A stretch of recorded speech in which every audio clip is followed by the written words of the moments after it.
Puji Tuhan, saudara kekasih dalam Tuhan. Selamat pagi semuanya, saudaraku. Salah satu penyesatan dari kuasa kegelapan atau dalam hal ini iblis adalah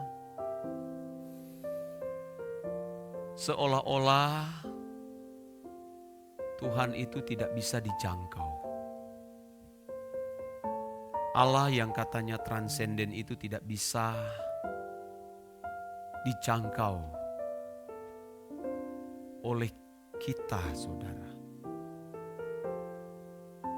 Yang bisa menjangkau itu hanya mereka yang dikatakan sebagai teolog, yang pernah duduk di bangku teologia, yang menyelesaikan studi S1 4 tahun dan S2 serta S3 maupun yang dikategorikan sebagai profesor teologi. Banyak orang berpikir makin tinggi gelar seseorang dalam dunia akademis atau dalam dunia pendidikan teologi berarti sangat mudah, dengan mudah bisa menjangkau Allah. Atau mereka telah menjangkau Allah atau mengalami Allah. Padahal belum tentu, saudara. Padahal soal mengalami Allah, menjumpai Allah, merasakan kehadiran Tuhan itu bisa dinikmati atau dialami oleh semua orang. Bukan hanya mereka yang dikatakan sebagai orang yang berpendidikan, tapi semua kita. Entah kita mau sebagai ibu rumah tangga, sebagai petani, nelayan, tidak berpendidikan pun juga bisa menjangkau Allah yang katanya transenden itu. Ini semua tergantung kita, saudara. Apakah kita serius mau mengalami Tuhan atau tidak? Apakah kita serius mau mengalami perjumpaan dengan Tuhan atau tidak? Tergantung keputusan kita masing-masing, saudara. Sebab pada kenyataannya banyak yang sekolah tinggi teologi juga. Ini bukan mengecilkan ya. Karena saya juga pernah ada di dunia pendidikan itu dan juga masih juga sampai hari ini. Itu bukanlah sebuah ukuran, saudara. Tuhan itu kita bisa alami. Bukan tidak mungkin, bisa, saudara. Nah, di sini butuh komitmen, butuh keberanian, butuh kenekatan, saudara, untuk bisa menjumpai Allah. Allah tidak pernah berubah. Sebagaimana Henokh bisa bergaul dengan Allah, ya saudara, kita juga bisa bergaul dengan Dia. Tergantung seberapa kita merindukan Tuhan. Percuma kita memiliki landasan teori mengenai Tuhan, memiliki ilmu tentang Tuhan, tetapi kita tidak memiliki kerinduan berjumpa dengan Dia. Percuma, saudara. Seseorang tidak akan mungkin dapat mengalami Dia. Kalau Nuh bisa berinteraksi dengan Allah, kita juga mestinya memiliki potensi yang sama. Bagaimana Yusuf berjalan dengan Tuhan, ya saudara.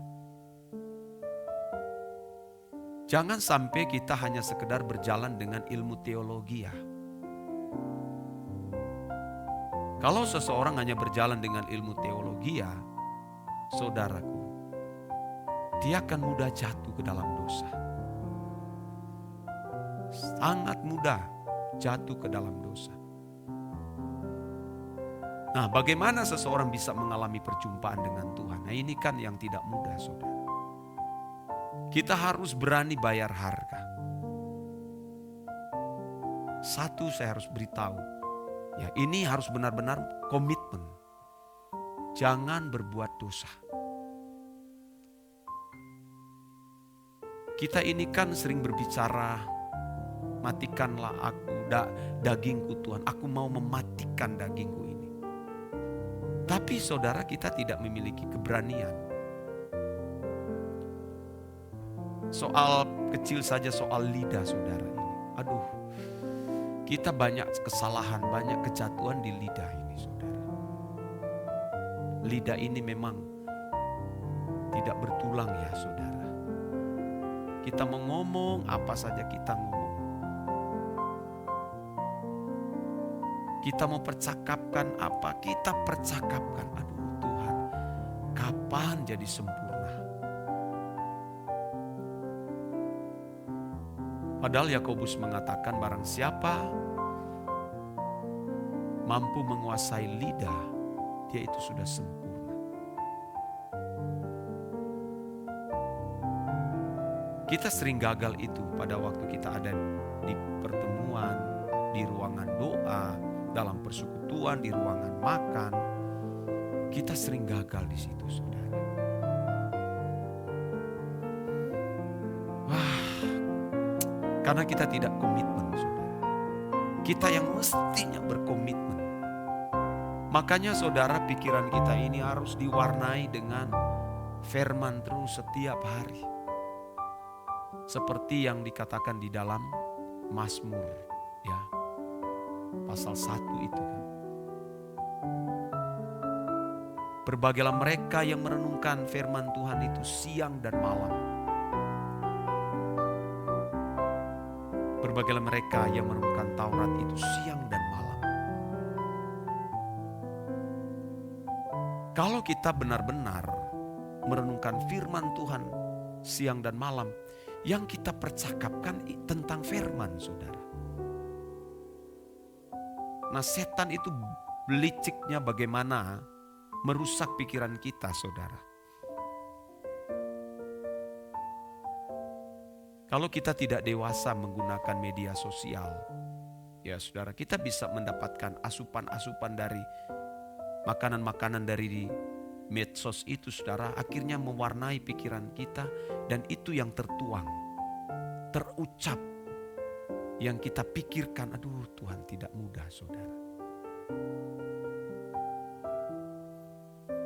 Kita ini manusia saudaraku, yang tidak luput dari segala hal. Makanya kita harus komitmen. Aku mau hidup kudus. Saya saja saudara berkata aku mau diam Tuhan. Justru sulit diam. Aku mau tenang Tuhan. Sulit tenang saudara.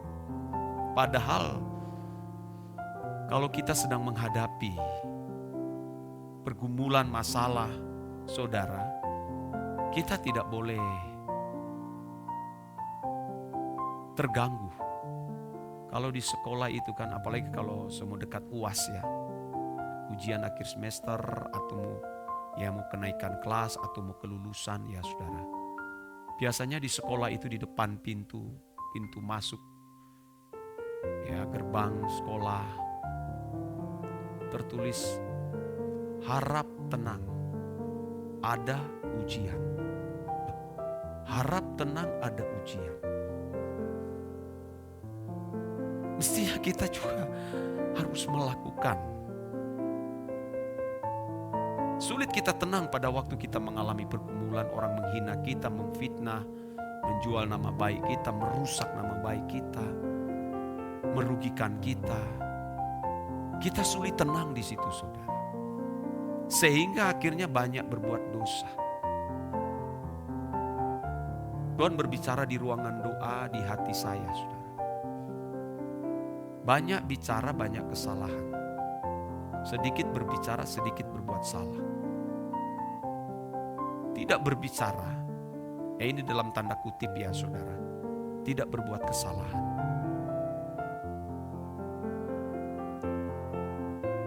Wah, itu yang Tuhan berikan kepada saya saudara. Jadi kita harus latih itu setiap hari. Tuhan, aku mau hidup suci, aku mau hidup kudus Tuhan. Aku tidak perlu mengomong. Ya, semua kejadian yang telah terjadi, kututup semua itu, kukubur saudara.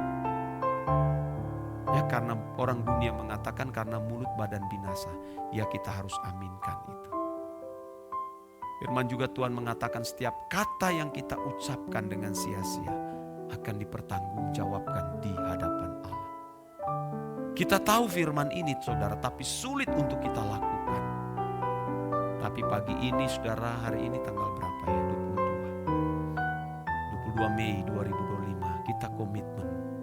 Aku mau hidup bersih Tuhan. Kalau kita bertemu dengan ada orang-orang yang karakter sama dengan kita.